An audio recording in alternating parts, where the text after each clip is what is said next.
Good evening, everybody. Welcome to the Wenatchee City Council meeting. For the record, it is Thursday, May 25th, 2017, 5:15 p.m. I've called the meeting to order. The first item would be the pledge to our flag. Councilmember Esparza, would you lead us in the pledge? I pledge allegiance to the flag of the United States of America and to the republic for which it stands, one nation, under God, indivisible, with liberty and justice for all.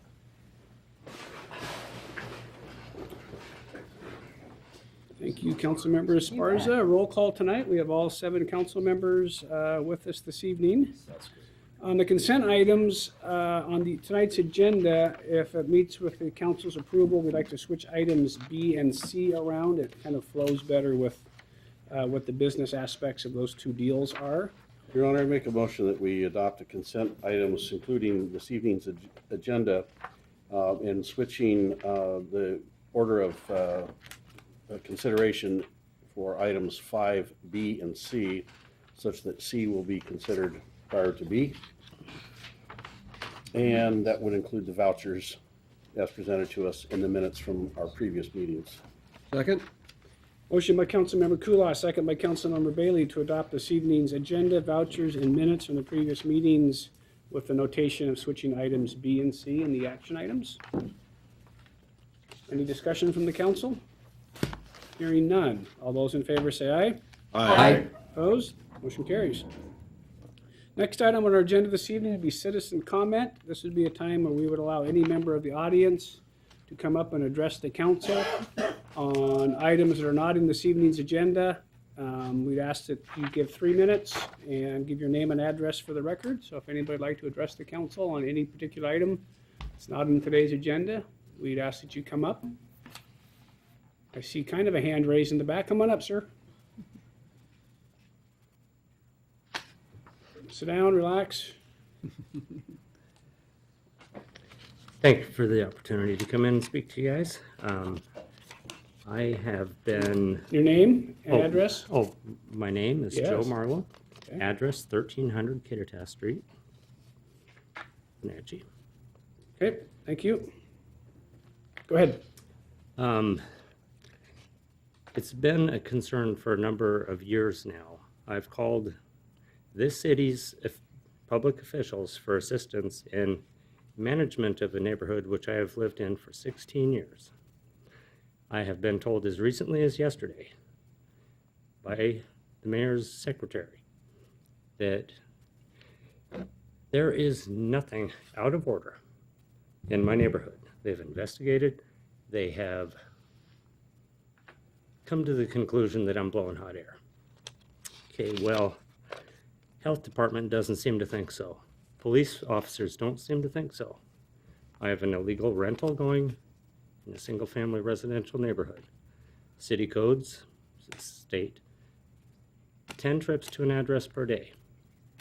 Not happening. We're closer to 100. We have 15 people living in a house that I'm sure their fire insurance and their homeowner's insurance does not know there's more than 5. They're dumping raw motor oil down storm drains, antifreeze. We have issues. I have been told too many times by police officers to call code enforcement. Code enforcement says, well, you know, we've got a record, we've looked at this, and there is no issue. Well, they haven't looked very good. If we don't have a building department that knows what brand new concrete looks like, what new construction looks like, and what rentals properties look like when they have 15 cars in front of a house. You know, I'm blocked from the hospital. And it's just a little bit wearisome having authorities who are supposed to serve the community tell me how much hot air I've been blowing at them. It's over. It's kind of time to put up the dukes and fight this. I need some allies that can help facilitate some change in this neighborhood. You know, it's not every day that that every single code in your neighborhood's being broken. Well, it's every day in my neighborhood. So I thank you for your And attention. just so you know, I've gotten some emails from our police department the last couple of days. I know they've had some contact with you. I'll follow up with them again and our staff, and one of us will get back to you in the next It's been week or ongoing so. for years. Yep. I have 32. First I've heard about it today, so. I have 32 case numbers. Yep. They have none. Okay, they reported a theft one time. It was, they got a voucher to go retrieve their property. I've never had any such thing. Right down to stolen and vandalized vehicles. So again, I'll meet with our department again, and we'll get back to you in the next week or so. Thank you very All much. right, thank you, Joe. Thank you. Anybody else wish to address the council on something that's not on this evening's agenda? Seeing no takers, we have two presentations this evening. The first is regarding Memorial Day. Do we have a proclamation? I have that, Your Councilmember Honor. Bailey, if you'd read that into the record. I will. Proclamation, whereas since the inception of our country by the establishment of the United States Constitution, it has on occasion been necessary to protect the concepts of the Constitution, and whereas at times it has become necessary to resort to armed conflict to protect these concepts, which give each citizen of the United States certain inalienable rights, and whereas citizens of our great country have given their lives in the protection of these inalienable rights, and whereas each year we set aside one day to which we can revive the memory of those who have sacrificed and those who have passed on. Now therefore I, Frank J. Kuntz, Mayor of the City of Wenatchee, do hereby proclaim May 29th, 2017 as Memorial Day in the City of Wenatchee, and I urge all citizens to join us in honoring their memory. In witness whereof, I have caused the seal of the City of Wenatchee to be affixed on this 25th day of May, 2017. Frank J. Kuntz, Mayor. Thanks, Jen. Patricia, come on up. Thank you. How are you? I'm fine, thank you. Good, nice to see you again. Thank you. Smile over here, get your picture taken.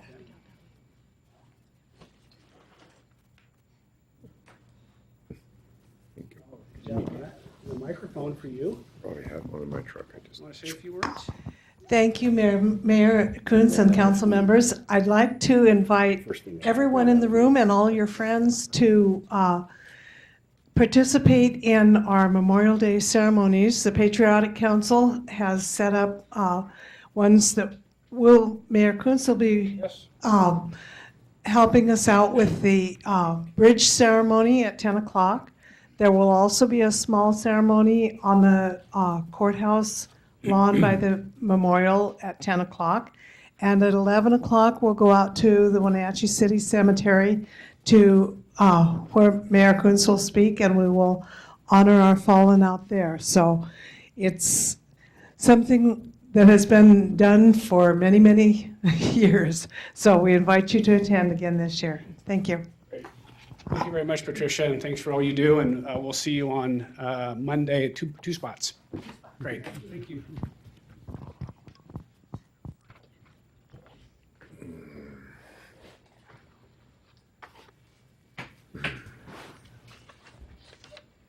And our next little presentation is a little employee recognition, and so we have a friend of the city, Carolyn Griffin Boogert. You gonna come up and give a little recognition to one of our city employees? Yes, Come on up.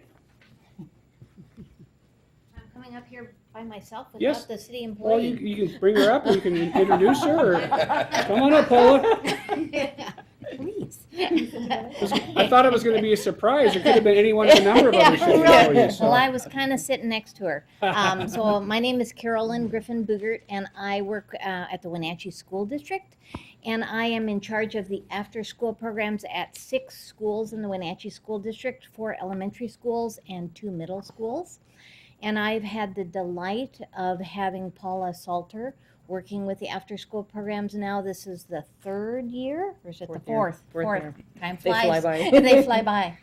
And what you may not be aware of is that the Public Works Department through the city and the Wenatchee School District have a partnership where the Public Works Department comes to the after-school programs at the elementary school, and they teach students in the elementary school programs about water and water quality and appropriate uses of water.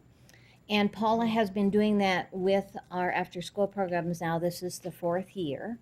And it's a wonderful partnership because the students that we're serving in the after-school program are 3rd, 4th, and 5th graders at some of our district's most at-risk schools. The students served are 100% of them are below grade level. That's how they get into the after-school program. So they're behind in math or reading. That's the entry point to the program. 77% of the students that are served are low income. 70% are Hispanic, 27% are migrant, and 4% are homeless. So Paula comes in and works with this group of students and brings hands-on engaging activities that she does with those students. And it's really helping further the district, the cities and public works goal of educating the public about water and water resources. And I met with my staff today, saying I was coming to the city to make a presentation about Paula.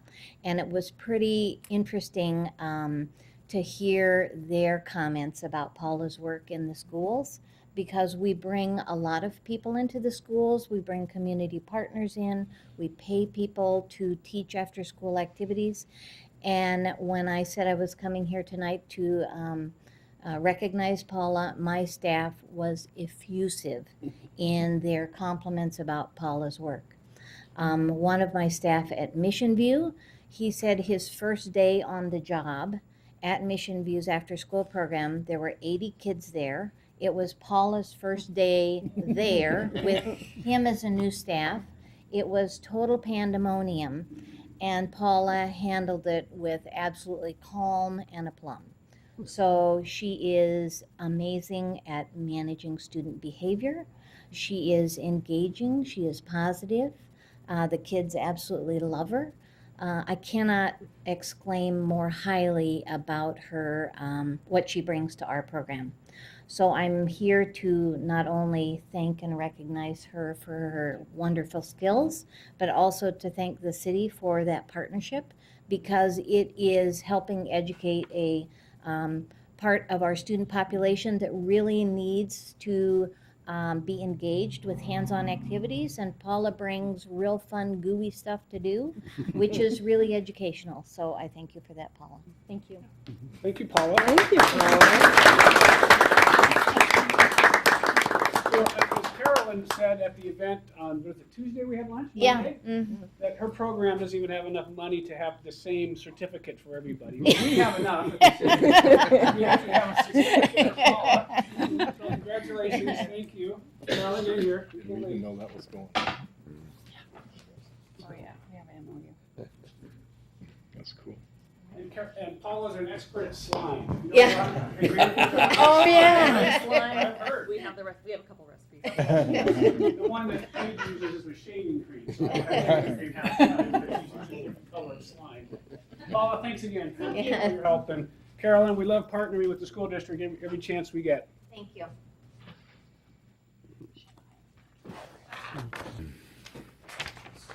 All right. So, I guess before action items, we should wish Lyle a happy birthday. Is it your birthday today? Yes, it I is. saw that on Everything You Need to Know is on Facebook, right? Yeah. I'm not singing and we don't have a cake, but happy That's birthday, good. Lyle. All right, action items. First action item tonight would be an appointment to the Diversity Council. Allison, are you doing that? I am.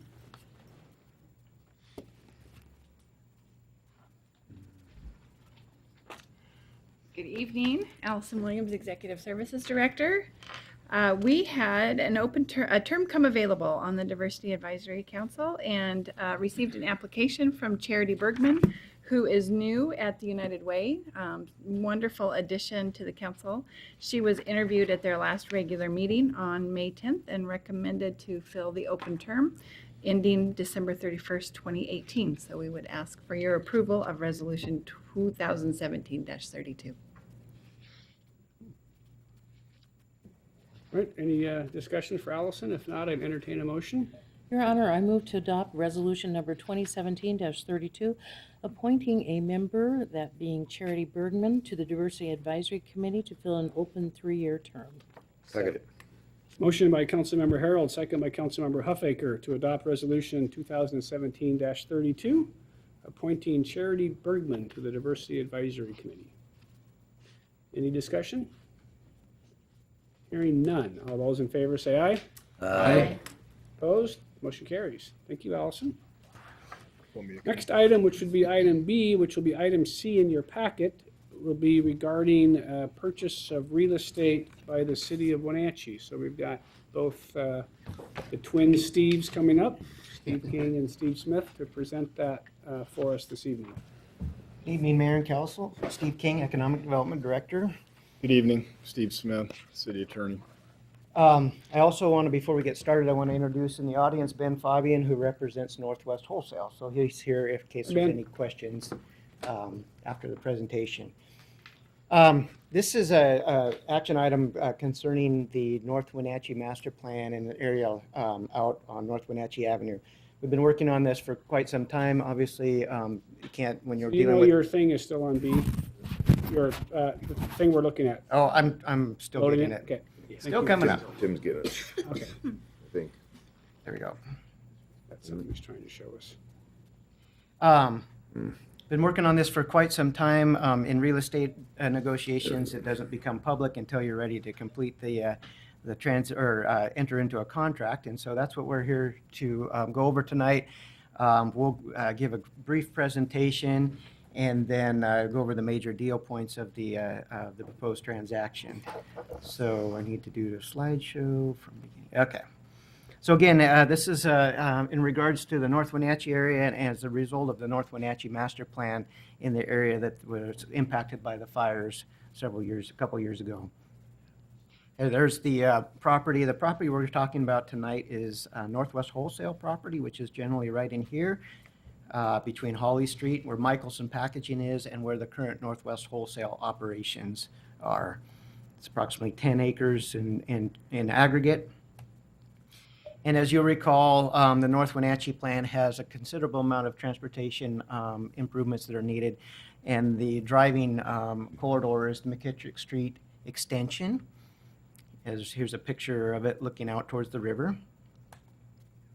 And then here's the results of the master plan looking back towards, if you're hovering out over the river, and you can see Confluence Parkway here, McKittrick Street, but you also see roads over here, frontage roads in the Northwest Wholesale site. Main reason why we're working on this plan is to enable the properties to redevelop, and the study, I have a typo here, was estimated about $240 million of total private investment, with 35 to 50 million in public, and we've refined that closer to $37 million of public investment, the lion's share of that being a railroad underpass on McKittrick Street. So there's a good ratio of public to private investment.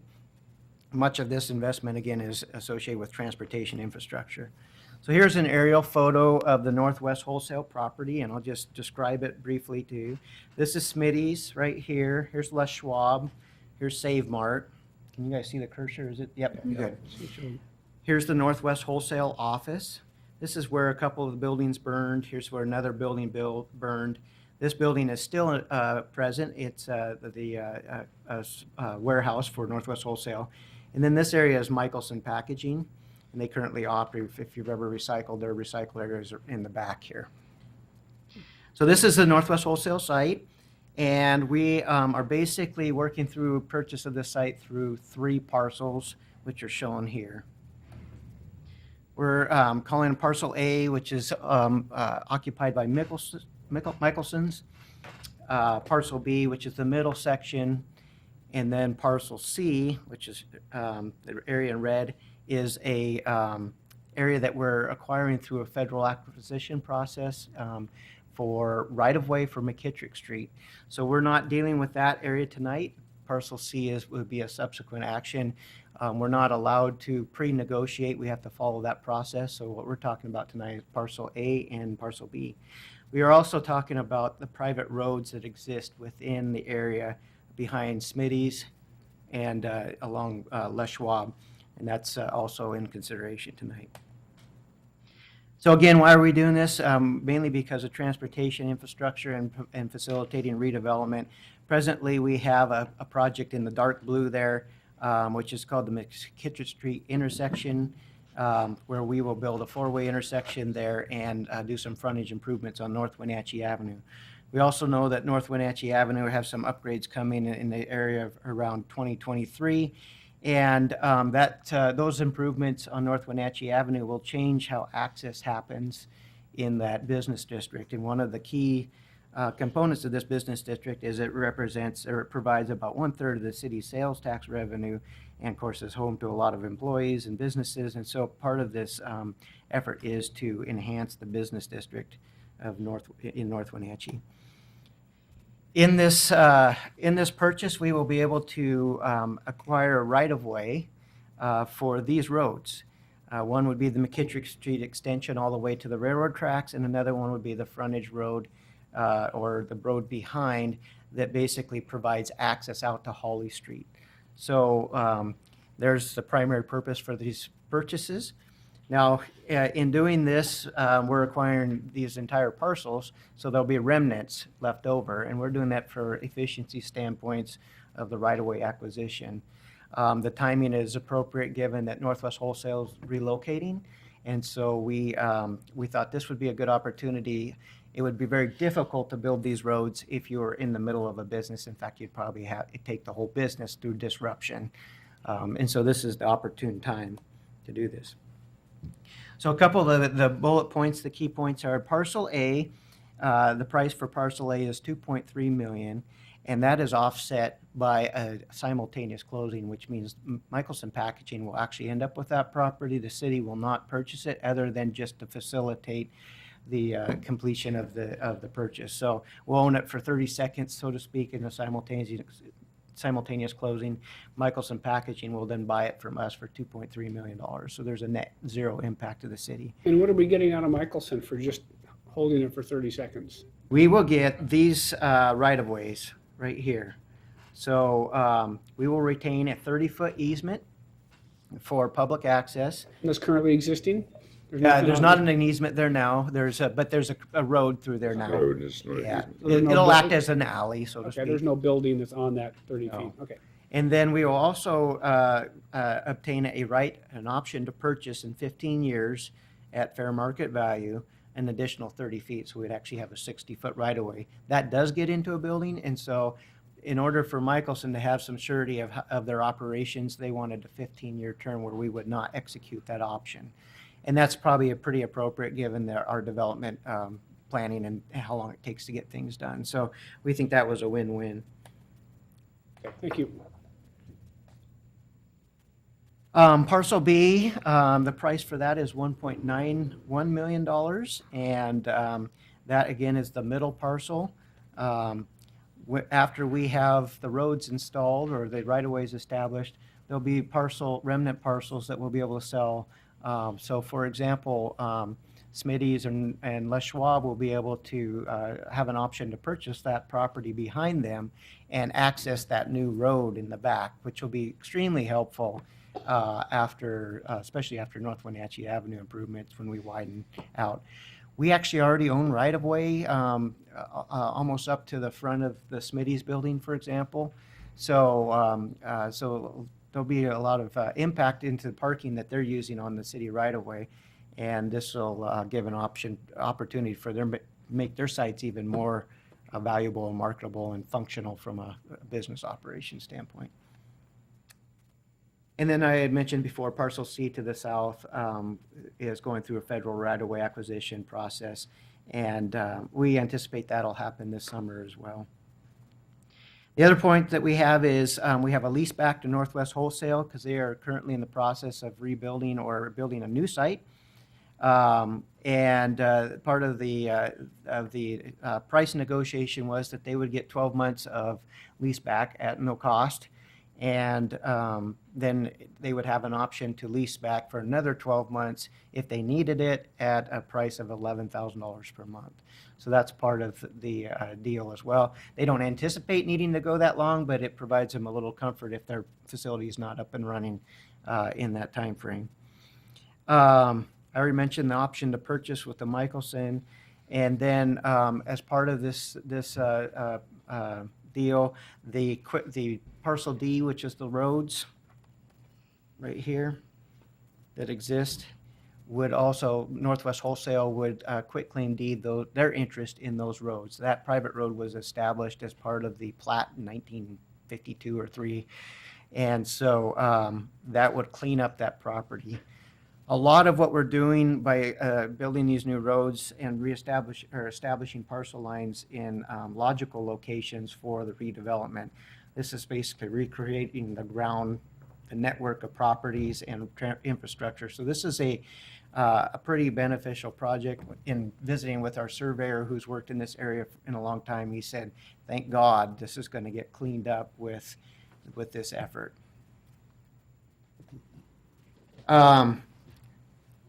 Is there any other points, key deal points, Steve, that I missed? Pretty well covered it. Pretty well covered it. In terms of source of funds, we are getting a interim, what they call bond anticipation note or interim financing to purchase this property. We have about $750,000 of our federal grants will go into the purchase of McKittrick Street right away.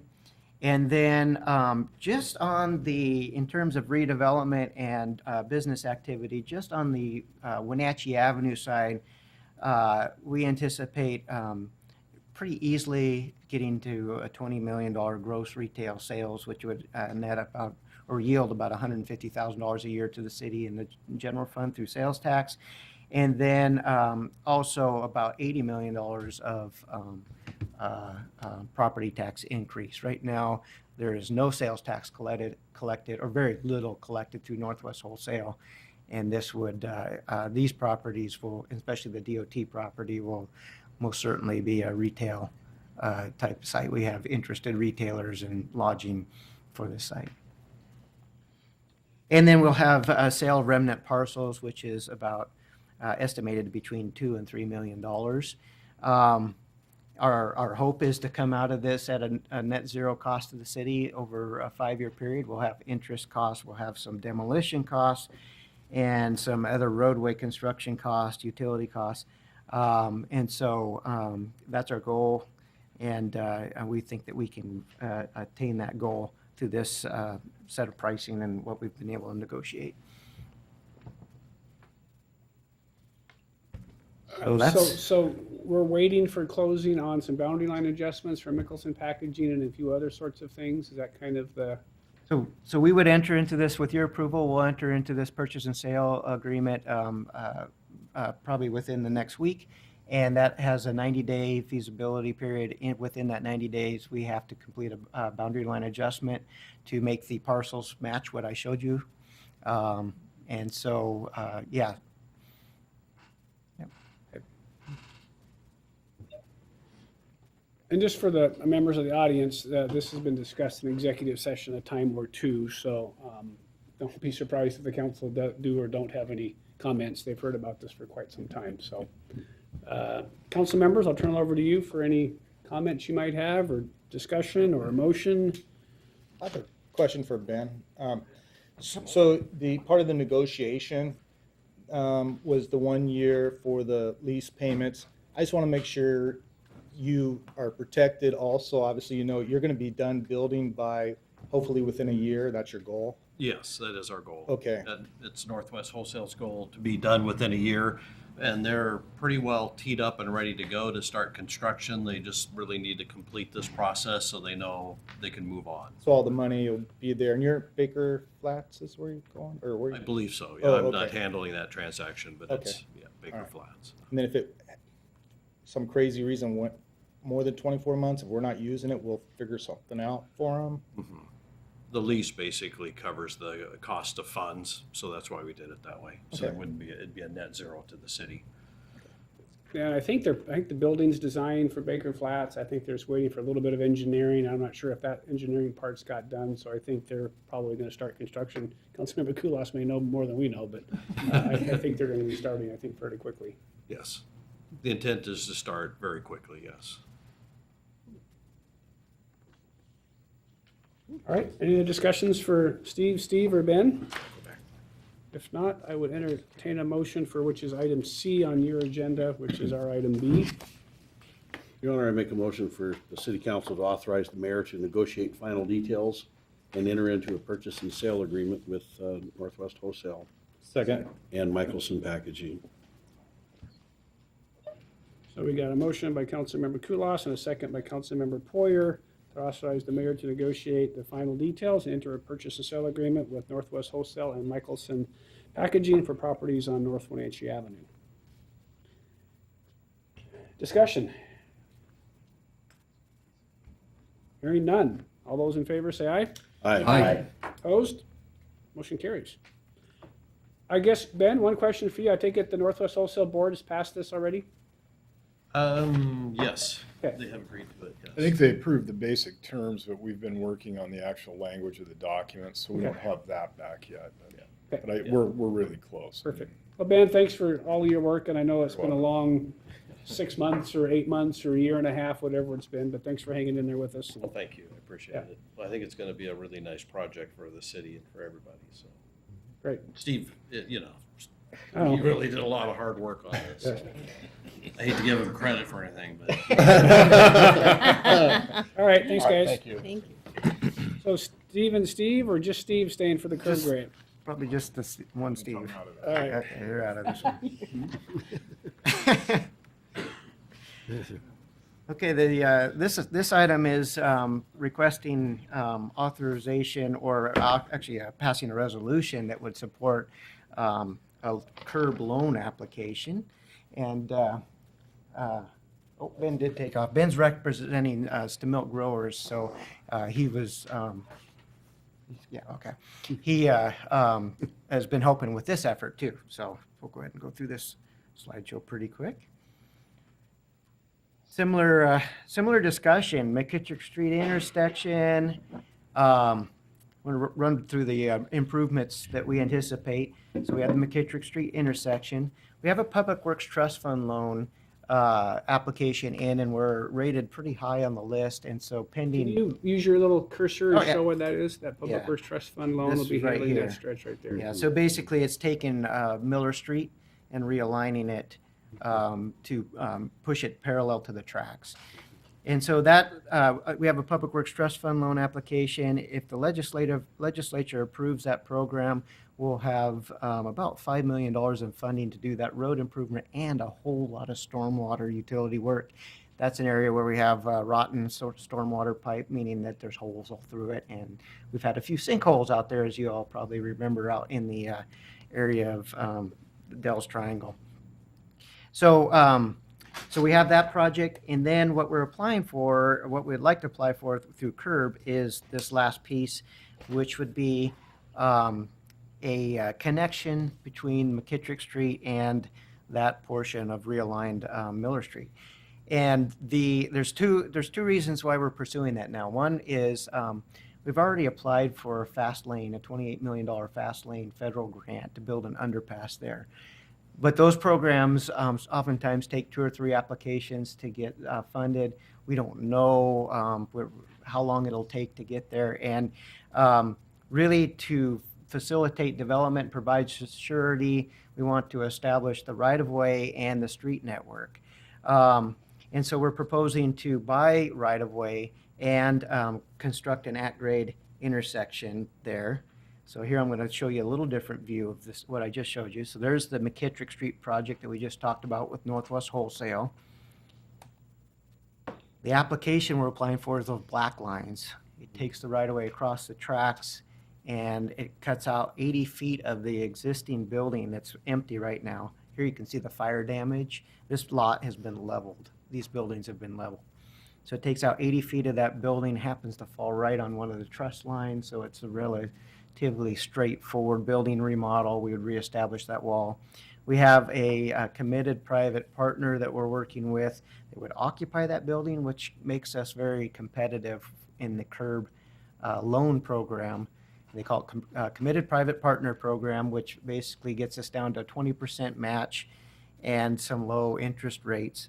So our primary objective would be, again, to connect to realigned Miller Street and do this, acquire this right away and remodel the building prior to this new business locating in the building.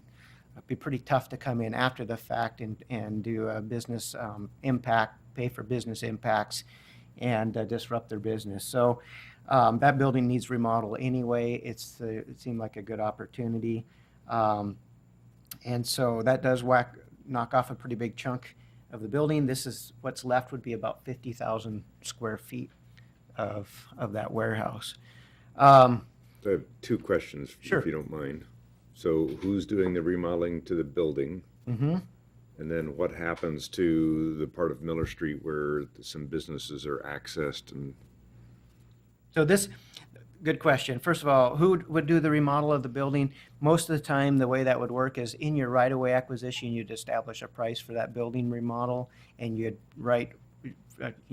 pay the owner of the property for right-of-way and their cost to cure, which is to remodel the building. So it would not be the city remodeling the building; it'd be the owner, Stamil, would remodel.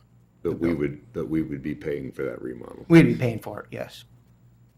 And then your second question is how does access happen here? All this property is owned by Stamil over here. And so access, this is Dovex here. Access would remain as a private drive or however they would like to get there. It can remain. We would swap out right away. And there would have to be access retained for this access point down into. Right, and those were more of my concerns. Yeah. This is PUD, and this is I think McQuaig owns, and a couple other properties own property down by the KPQ towers. So this section would have to be retained until this area was redeveloped, and then there's different property line configurations that can happen. Has it advanced enough to know what kind of intersection that would be there? Right here at the T? Yeah, signalized or a roundabout? It would be ultimately with the full development plan, if the development happens in accordance with the master plan, it would be signal because it would be pedestrian, targeted to be very pedestrian friendly. Now, having said that, we're leaving our development opportunities open for a development agreement. A roundabout could be evaluated depending on what kind of development pattern you go through there. Yeah. Steve, what on that realignment where the elbow is now, where where it goes, how much infrastructure do we have? And that's right away. We have right away in there now, and then what we have sewer, water. Yeah, so there's regional water, there's sewer, and then PUD has domestic water or whatever retail water, and then there is storm pipe. So part of this storm pipe currently goes out through here to the river. So part of this project, the Public Works Trust Fund loan, is to fix the storm pipe clear up Miller Street up past Taco Bell, relocate the transmission power lines, those mega poles. There's about $500,000 in that project to relocate those poles along the railroad tracks, similar to behind Lowe's and the Event Center. And then the Public Works Trust Fund loan also includes, the regional water would be relocated in there. The loan does not include regional water, would bear that cost. And so would the PUD distribution water, they would bear that cost. So we're getting all those utilities realigned onto the new Miller Street That's addition, and then that other right-of-way then goes away. That's right. It becomes a property trade, in effect, because you want that property consolidated for more efficient use. Right, okay. Yeah. That's my concern, that we get some right-of-way buried back in a development or whatever Yeah. Okay. So we're basically applying for a grant. If we get the grant and for some reason the business doesn't show up or that deal doesn't happen, we can easily not accept the grant. So we have options to get out if things don't go quite the way we want them to go. Right? I mean, there's some options there. Yep. Right? Or there's also the option as we get the curb grant and we just kind of keep moving forward and yeah. I mean, the best option is that we get notification that we have a fast lane grant, and then we won't build an at-grade intersection, but we'll have the right-of-way secured. And the timing issue has to do with this committed private partner. They want to have their doors open January 1. And so that's another reason why private does the building remodel and not the city. So if we got the curb grant, we would know by when? We'd know July 25th, or we would go present July 25th, and I think they usually let you know the following week. We would have all of our pre-contract qualification stuff done and basically be able to move ahead. And again, we'd need to follow the uniform, is it uniform acquisition? What's the federal term? Uniform Act in right-of-way purchase, so that we did not preclude the opportunity for our federal grant to build the underpass. So Steve, what happens if we don't get the grant? What happens if we don't get the loan?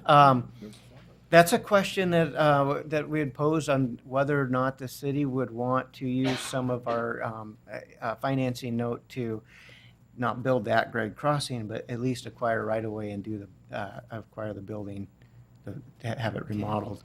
So So you would be coming back to us with yeah, that? yeah, if that's the situation. And I just wanted to. How often can you apply for this loan? Like, let's say, Linda's scenario, we don't get the loan. Can you reapply in like a year or something?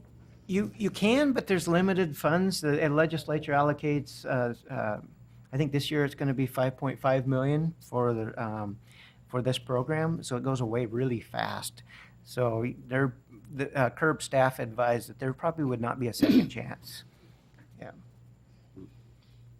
And I need to show you what, all right, so this is the debt service impact that we already approved last year with the Public Works Trust Fund loan of about $140,000 from the general fund.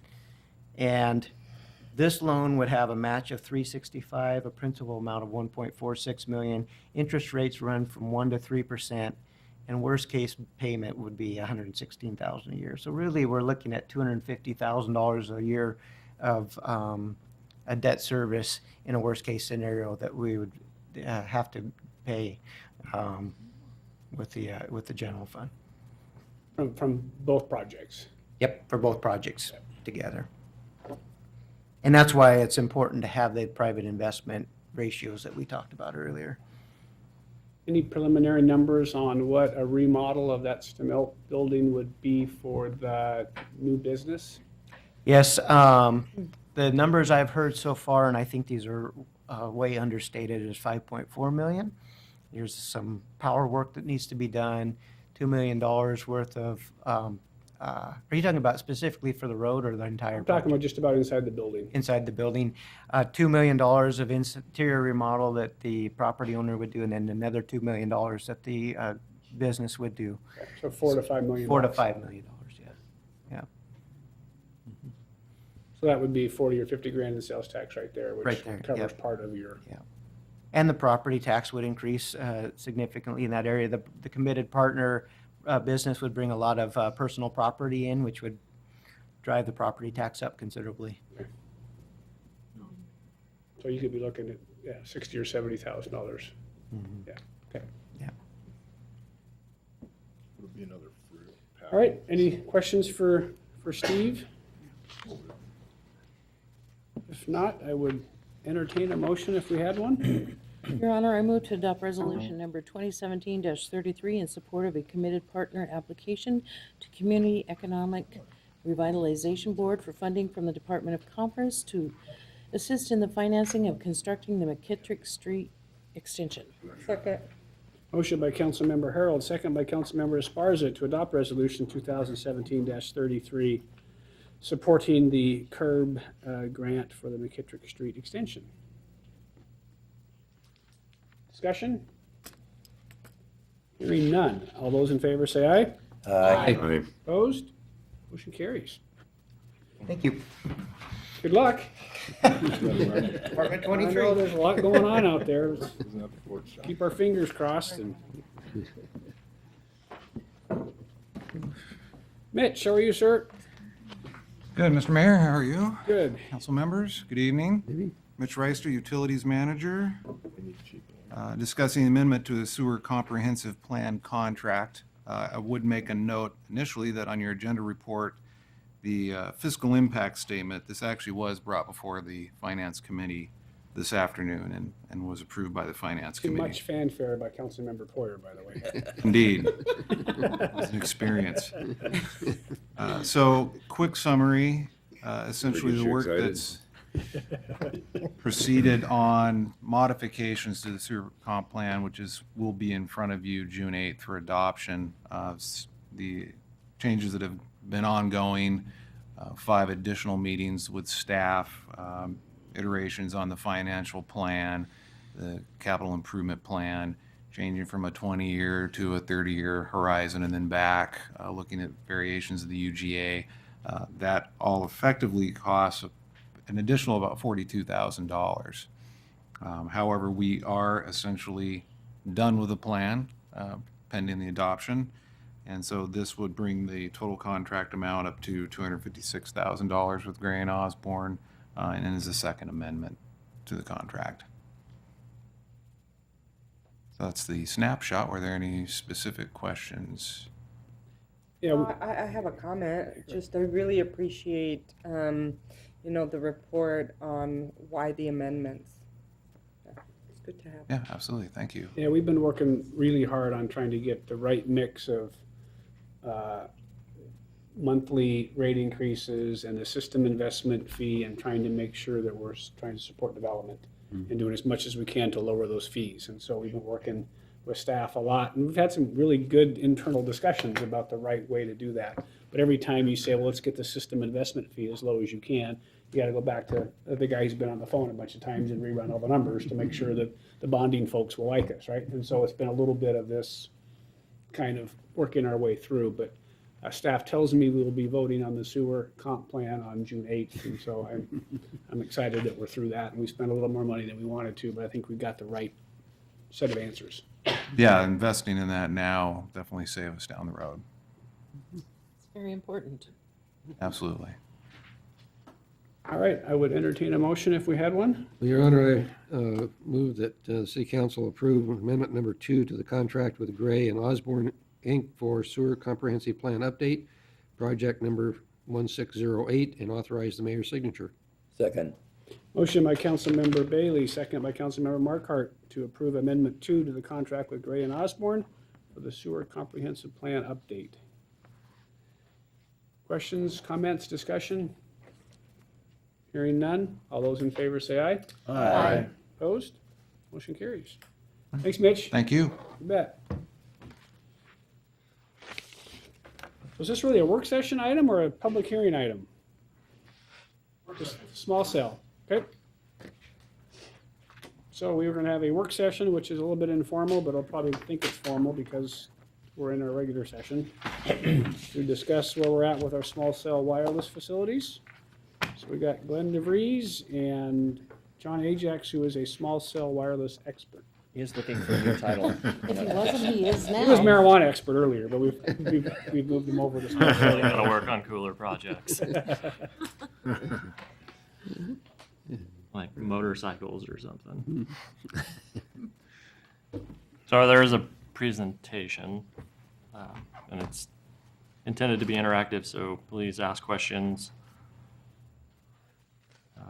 Just to, Interactive. I thought you were going to bring a small cell wireless thing for us to play with and hold on to. I did take a picture of a utility pole outside my house at lunch. Okay, that counts. Visual extravaganza. This is his way of saying I work really hard. Look at all of the stuff I have on my computer. You did a great job. I know. I was impressed. And he stayed awake through all the research.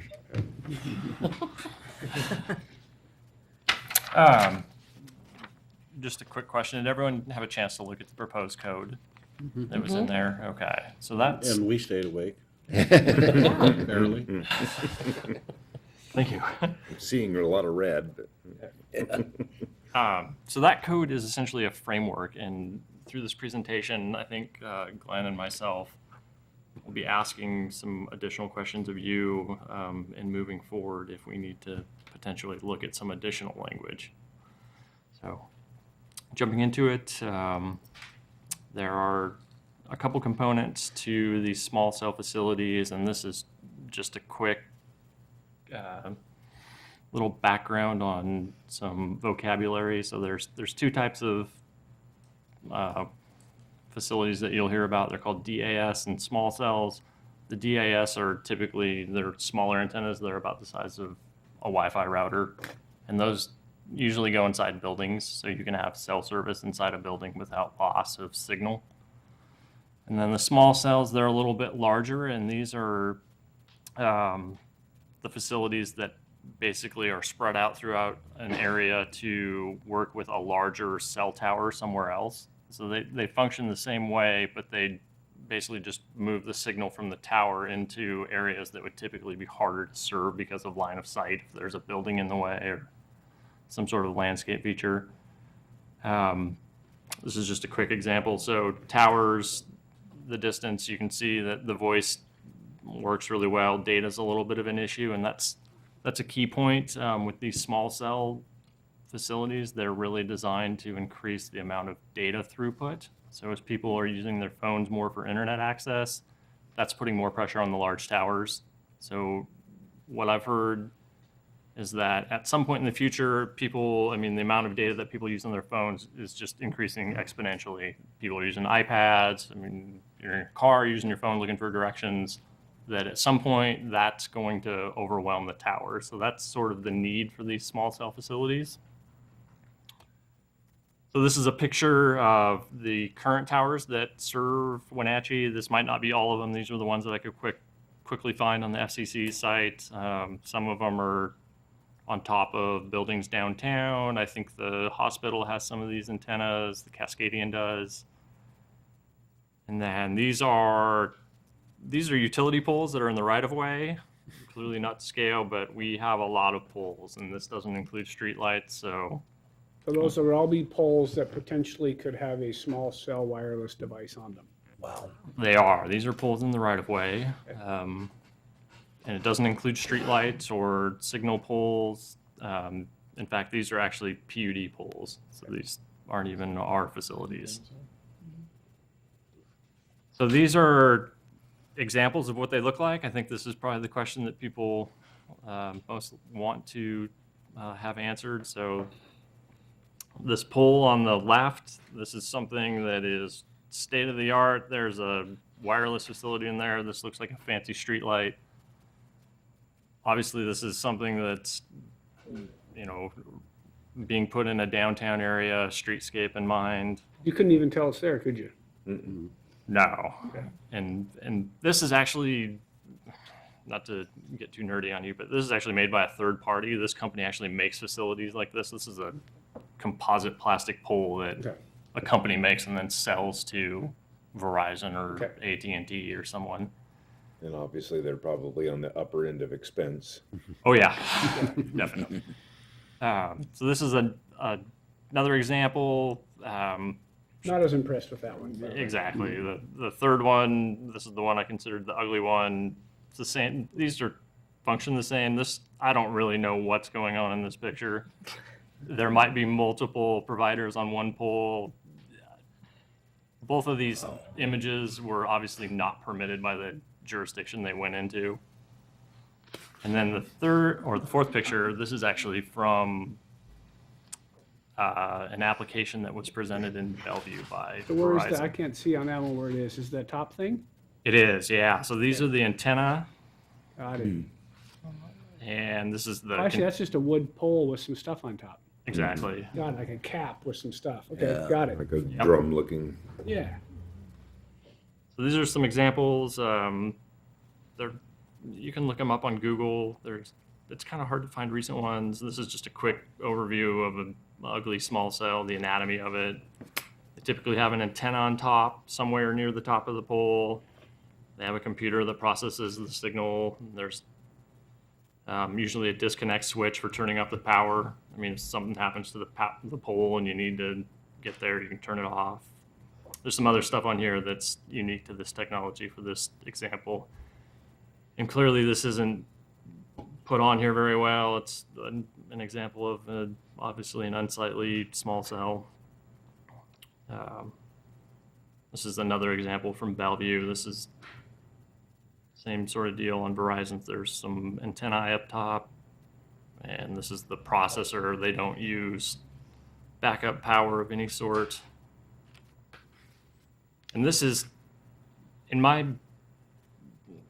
I don't know. In my estimation right now, this is the sort of facility that I think we would be shooting for realistically. Shooting for in terms of design standards that would force something to look at least like that or nicer? Yeah, and this industry is evolving, obviously, and I think Steve Smith can probably weigh in a little bit. I think he had some legal insight from some of his colleagues at a conference that this is a hot button issue all over the country. And so the technology is evolving, and certainly jurisdictions don't want facilities that are aesthetically unattractive all over the place. So I think the companies are becoming more aware of that. Certainly Verizon is. So this is the pole that's right across the street from me. I see it every day on the way to work. And the only reason I took a picture of this is some of our existing infrastructure is pretty busy. And honestly, I didn't consciously notice this. This is something I drive by every day. And I just happened to be driving down, stop my car, put the parking brake on, and snapped a picture to show. There's not a wireless tower on that at all yet? No. So there's some ground-based equipment here. This isn't a signalized intersection of any type. There's conduit for undergrounding. So just keep that in mind, that these aren't things that people tend to look at every day and consciously recognize. So in looking at the code, one of the things that we're going to need to consider is doing a master license or some sort of right-of-way code. The way that the draft was presented is that if someone wanted to bring in an application for 30 of these things, that in the right-of-way, we'd probably ask that they process those as one permit through a right-of-way agreement or a master lease. And so through that process, I think a lot of the aesthetic requirements could be negotiated. We'd have a better idea of where they're going. So one of the things that you'll notice in our code, that the way it's presented, is there are no specific design criteria. We didn't identify A through Z of what these facilities have to look like, because we just don't know. So some of those things that need to be considered are, obviously, there shouldn't be noise producing equipment, especially if it's in a residential area. Flush mounted, try to keep the equipment as close to the pole as possible, put the cables inside conduit, make sure the color matches whatever they're going on, if it's a street light or a wooden utility pole, and then try to limit the number of ground enclosures. And what I've seen is most of these facilities don't have ground enclosures because they're really low power usage. So I'm not sure if anyone saw any of the pictures where there's a bunch of utility boxes on the ground. I'm not sure what those are for. So, I mean, you don't need refrigerator-sized equipment for a box that's this big that's on a utility pole. It doesn't make any sense. And then, obviously, if someone didn't want to go on an existing utility structure, I think there's a good chance that people would say, we want to use your right-of-way and put up new facilities. So there might be an opportunity for the city to negotiate new light poles where we need those, or some other sort of feature. I don't know what that could be, but just keep that in mind. That was a question I had for actually Steve, and I don't know. I thought it was a dumb question. Because I'm thinking of the Downtown Association and them wanting more light poles. Could you, present, when somebody wants to put up one of these small cells, could you present them, well, here are your options, and one of those options could be, if you buy the entire light pole, maybe you're the only one to be able to use that light pole, versus going to another light pole where multiple companies like Verizon and some of the others, Sprint, could all kind of pile up together on one light pole. Do you understand my question? Do you understand my question, Steve? Yeah, I think the answer to that is if you have a utility pole, all utilities are entitled to use it. They might have to pay the owner of the pole, but you can't exclude other utilities from use of the pole. So that What I was thinking though was, why can't we take certain areas to make them nicer poles, just like the historic district or whatever we do, and take that area and say, you know what, you're gonna have to spend the money, you want this one downtown. If you want it down there. If you want it downtown, this is the one, this is how we want it to look. And can we take areas and say we want certain poles this over here and we're willing to accept other ones this way? I think that's what Spokane basically did, was they have different areas where they have different design standards. So if you had residential neighborhoods, for instance, you might want a different, less obtrusive pole. Or if you had a city downtown, you might want a certain cityscape or downtownscape. Seems like that would be reasonable to designate in your right of way. That was kind of addressed in the application requirements, wasn't it? It is actually we took just a brief little memo to the Historic Preservation Board, obviously because this could affect facilities there, and we didn't ask for feedback at that time because we just gave it to them that evening. But one of the considerations in the code that was actually drafted and brought in your packet was to exclude allowing these in the right-of-way in the historic district, in the Grandview district. So most of the utility poles are in the alley there, so there's certainly the ability to attach to poles there, and then you wouldn't even have to see them at all from the street. And that follows the guidelines in the Historic District Handbook for Grandview, which is adopted by code, and so that is consistent with that provision. We were going to bring that to the historic board and get their feedback. And that was also proposed for the historic entertainment overlay downtown, that these wouldn't be attached to existing light poles, because I know there was some investment put into making those look a lot nicer and adding the LED lights. So certainly some of the examples you saw, I don't know if those would be appropriate to go on the existing poles, but the question of if someone wanted to go beyond the next block down that didn't have the light poles and they could mimic those, I think that would be great. So yes, we could look at, that's how we dealt with the historic areas, but yes, we could look at more detailed design standards, look at different portions of the city, look at, the city of Spokane has 16 pages of design standards. So there, yes, ours is functional and has some components considering design, but not 16 pages. So we can certainly do more research. And if that's the direction that you'd like to go, then we will need to extend the moratorium 6 months. And we're happy to do that research and continue to work on it. But there wouldn't be, we have a very tight time frame. We'd be looking at, want to bring that, I'm skipping ahead, I'm sorry. No, that's not. Do you want to cover the time frame rather? Is there any reason to have so many different standards other than just have one that looks appealing no matter where it's at? I mean, obviously that's going to be more expensive to them, but they're the ones that want to put it in there and serve people with it. So from our standpoint, is there any reason, because it sounds like 16 pages of definition of what it's got to look like is pretty excessive. It is excessive, but if you wanted certain focus areas or priorities, or just even if you wanted incrementally a little bit more consideration of design, but not 16 pages, we're happy to do that additional research. This is pretty functional, has some design consideration, but if you're looking for more, we're happy to do that research and continue to work on that. We just need more time. John's done an amazing job getting this together in a time frame to meet our moratorium schedule, and the ordinance would function very well and address a lot of concerns. But if you're looking for something more, we're just recommending an extension on the moratorium. I felt like it was pretty thorough and addressed most of it. I don't know that it's necessary to have more design requirements. This is what they did in San Francisco. Keep it simple. Yeah, keep it simple. That's not too bad. They all have to look perfect. Yeah. That's simple. Obviously, that's the goal.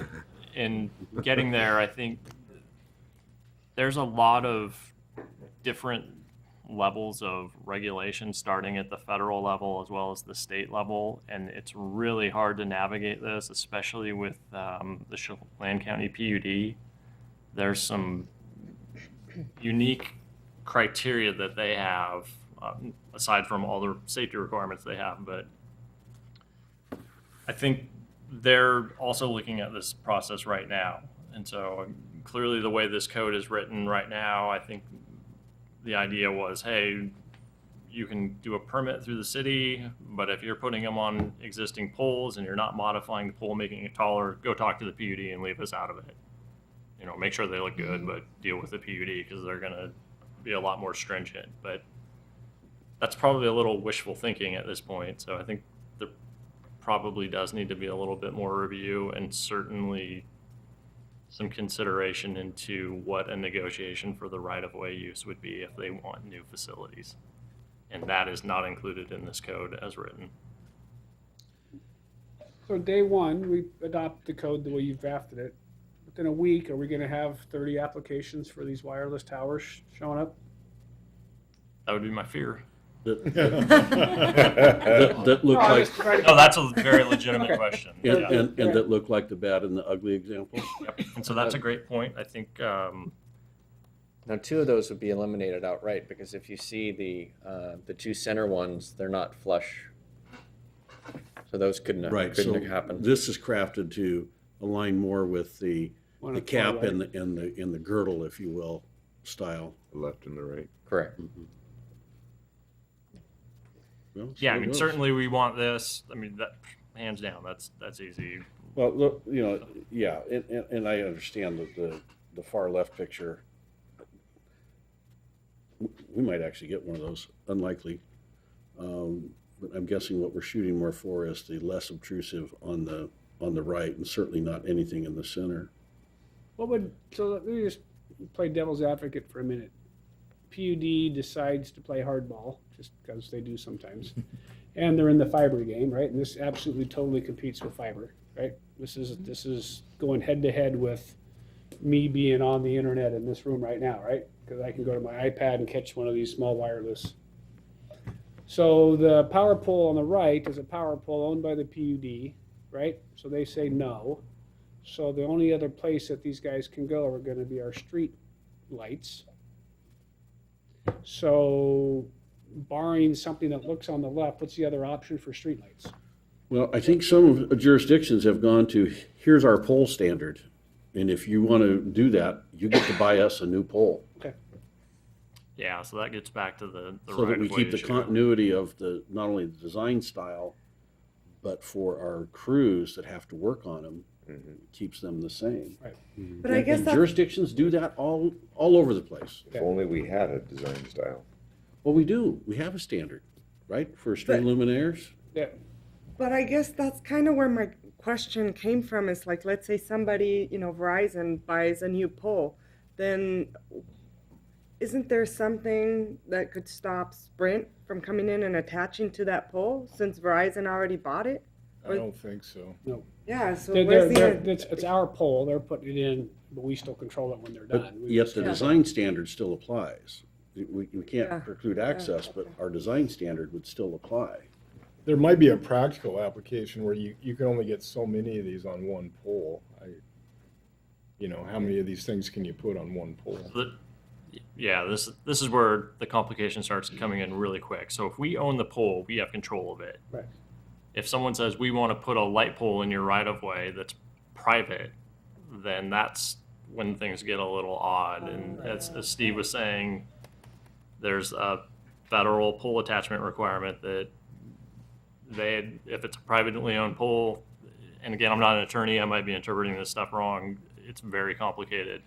They have to allow other facilities on that pole if it's privately owned. But just like we have currently on towers, at a certain point they hit critical mass and they might have allowed some other purveyors, but at a certain point you hit critical mass and you can only do so many. There are areas in our city where we don't have PUD poles, we have underground, and there's areas where we don't have city streetlights, where they're all on PUD poles, so there will be a mix of things that happen probably. It's not like they could all go on PUD poles or they could all go on city streetlights. Well, that's been, John and I had a conversation yesterday, and this is one of the things that, I guess I have two fears, and that's, one of them is it's just this proliferation process. At some point, how many, you try to have a design standard so that it looks compact and whatever, but when you get 6 of them on the pole, you can't accomplish that. So what point is the design standard? Obviously, you can't say no, so now your design standard, you can't meet your own design standard because you're forced to stick them on there no matter how many, people want on there. I guess coming back to PUD though, if we set this, it's in our right of ways, so it's their pole, but it's in our right of way, but we still retain control of that, right? Yes. Okay. But we can put city restrictions. And we But the have PUD our can standards. Put way more restrictions on than we do because they have a pole, right? So if the PUD now, they're basically they're going to sublease that to AT&T or whoever, wouldn't they still have to abide by our standards? Steve, if I could I mean, if I lease a building and somebody, the owner says you can do this and this and this, if I sublease it, I still am subject to that agreement with the original owner, right? We could put standards, but we already have a franchise agreement with a PUD, and so we haven't addressed this in that. And in that franchise agreement, I believe you found, John, a statement that essentially gives and again, we're not attorneys, it appears that it gives the PUD the ability to not allow other purveyors onto their pole till 2030. That's what we read anyway. But we're not necessarily the decision maker on that. I mean, they may have federal requirements that once they let, for instance, Charter on their pole, then they probably have to let Verizon on. Yeah. So, The PUD has told me unofficially before that it would be okay to have some aesthetic standards because they feel like they do a pretty good job, but some of their pole attachments do not. They'd like to pass that on. But that requires, I think, getting into the franchise agreement. Yeah, we'd have to put that into our franchise. I think we could control that, but we'd have to put that in the franchise. That would be in the franchise agreement rather than the code that we're looking at. Exactly, yeah. And it's interesting, when we negotiated that franchise code, or the franchise ordinance with the PUD, we didn't contemplate anything like this. Nothing. Is there any concern about a utility overload if you have like a bunch of them on one pole? Pole's gonna fall over. So that's. I guess what I'm trying to get at is, we keep talking about this. Oh, whoever wants to come in, they could plop on there. But I would imagine that there's got to be a certain limit where it's okay. Now it's a safety concern, people. Yeah. So in the packet, there was, aside from the code, there was an application, just a list of requirements that would go along with that. And one of those is that if you're going onto a pole, you'd need to have a professional engineer do a structural assessment of the pole. And so I think what happens in a lot of jurisdictions is they go in and they look at this pole and their engineer says, nah, the pole's not good enough. And they just say, okay, we'll just put in a new pole and let the utility provider, we'll buy them a new pole that's structurally sound. So it's just structural. It's not a utility overload concern. Well, but that's, again, going to be the PUD's responsibility to say, you can't do it there because we don't have enough power there. If you want it there, you're going to have to pay us to bring in more power. And these poles actually require a meter, don't they? The materials I have said they have to be, there's power coming to this facility and they need to meter it. They do. Yeah, well, they need power. What I've heard is, depending on obviously the PUD would make the call, but the wireless companies will say, we'll just negotiate a monthly or annual rate for power for use of this facility so we don't have to have a meter. That way they don't have to have someone climb up the pole to check. Again, that's their responsibility, not ours. Yeah, so the PUD, and I don't know anything about electrical systems, and I don't want to, but they have all sorts of requirements for safety zones, for dealing with the wires, and I mean, Could we adopt some sort of a, let's say we adopt something that's consistent with what you've given us for a 12-month period? See what happens? But if you do that and 30 people show up tomorrow and you realize you've made a major faux pas, I heard concern in your voice over this, so I'm going to ask, what is your recommendation? Do we pass this, or should we give you another 6 months to work on it and fine tune it? What is your recommendation for that? 6 months would be very welcomed. In addition. And in doing so, though, I think you're also looking for some direction from us as to what the preference is. I'll state mine. The photo on the right is okay. Okay. Yeah, that's appreciated. The ones in the middle are definitely not. And then I do like your provision in here about, and certainly work with the city engineer and public works on what is our pole standard. So if people want to buy a new luminaire that incorporates that, I think that should be allowed, but again, based on our standard, not theirs. Mm-hmm. You have that other provision in there about not changing the height and whatnot. That kind of gets at some of this as well. Yeah, And then the cabinetry can be an issue too. Not only clear view triangles, but just like some places we put our control cabinetry. I'm kind of well, that's unfortunate, but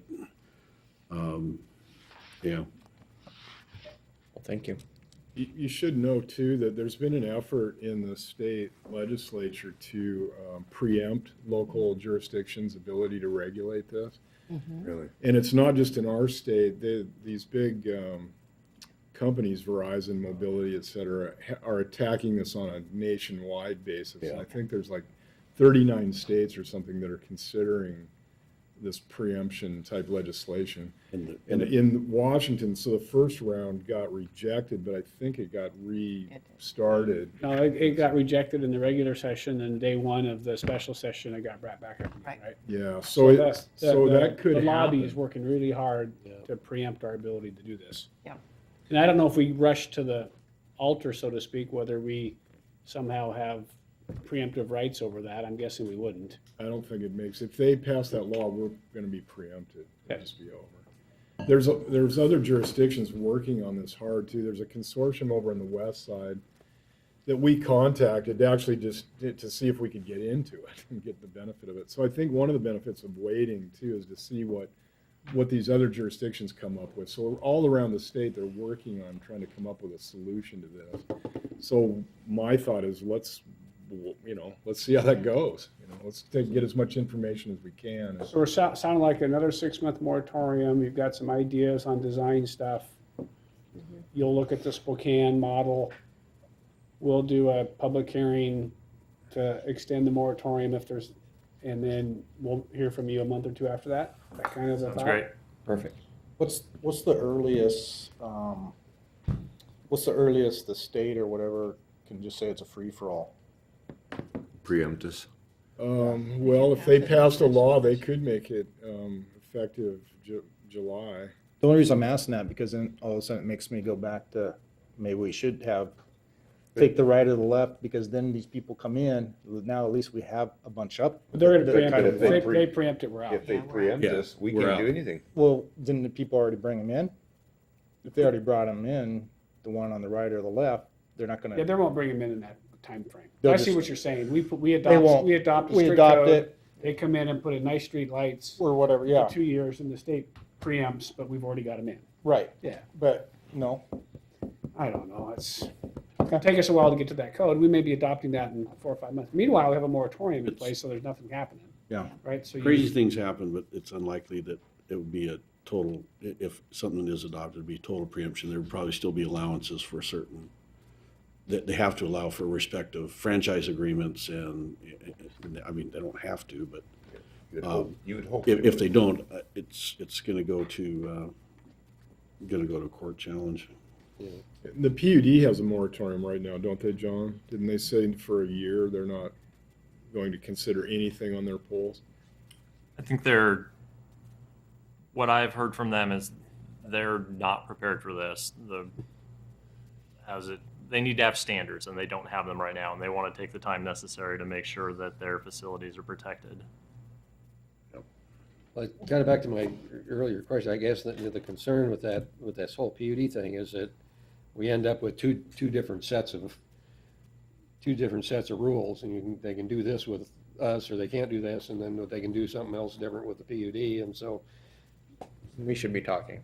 we should be talking, and And we have- saying that we we have should been, have but I a mean- uniform standard. And I understand I think we're probably more concerned with the aesthetics of the thing rather than all the technical stuff. They're probably more concerned with the technical stuff and not as concerned about what it's going to look like when they're done. Yeah, I'd say based on this picture, that's probably true. Yeah. The picture on the left, yeah, that one, yeah. Okay. What's All right, so you got marching orders? Yes, thank you Okay, very much. thanks, gentlemen. All right, mayor's report. I don't really know, we just seem to be going full throttle, 100 different directions. Thank you for the real estate deals. I know staff's been working hard on Steve on the Northwest Wholesale and all that stuff. So it's keep our fingers crossed. We had a good finance committee meeting today. Sales tax, as you saw, is doing well.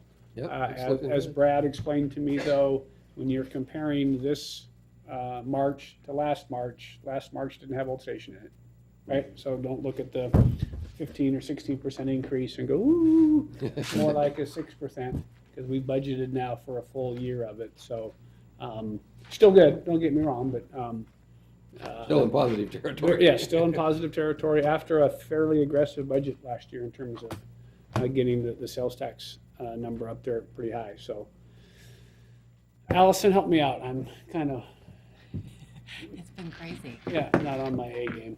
So just lots of presentations and being places for you. Yeah. Travel, planning. You went to the Port Commission meeting this week? I went to the Port Commission meeting a couple days ago. We're going to be in Seattle twice in the next 2 weeks and in Spokane once over the next 2 or 3 weeks, meeting with developers. So we're continuing to work, trying to get interest in our valley.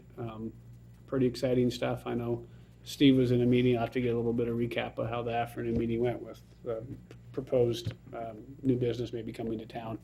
So I got lots of things, just trying to keep all of the stuff going. And we're not meeting next week, and then June 8th, bring your slippers and your jammies, because we'll be there a while. Right? You got the public hearing on the comp plan, and you've got the public hearing on the sewer comp plan, and then the land use comp plan.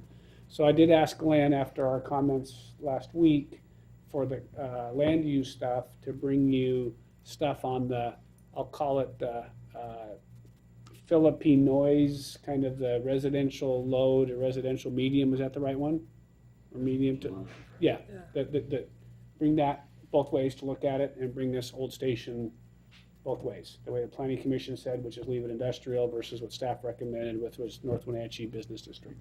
So you have a choice of some options on how to work through that.